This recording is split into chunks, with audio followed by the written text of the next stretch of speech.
October 15, 2003లో షెంజో 5 అనే space craft ద్వారా చైనాకి చెందిన యాంగ్ లీవే అనే ఆస్ట్రోనాట్ మొదట చైనా నుండి స్పేస్లోకి వెళ్లారు. ఫస్ట్ టైం స్పేస్లోకి వెళ్లిన సంతోషం ఈయనకు కొంతసేపు కూడా లేదు. అంతలోనే ఆ స్పేస్ క్రాఫ్ట్ డోర్ని ఎవరో కొడుతున్నట్లు సౌండ్ వినపడడం స్టార్ట్ అయింది. ఆ సౌండ్ ఏదో చెక్క సుత్తితో ఇనుప బకెట్ ని కొడుతున్నట్లు ఉంది. యాంగ్ వెళ్లి విండో నుండి బయటకు చూసి చెక్ చేశారు. కానీ అక్కడ ఎవరూ లేరు. స్పేస్ క్రాఫ్ట్ మొత్తం వెతికారు. కానీ ఈ మిస్టీరియస్ సౌండ్ ఎక్కడి నుండి వస్తుందో తెలియలేదు. అప్పుడే అతనికి భయం మొదలైంది.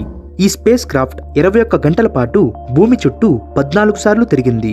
స్పేస్ లో ఉన్న 21 గంటలు ఈ సౌండ్ అతనికి అప్పుడప్పుడు వినపడుతూనే ఉంది.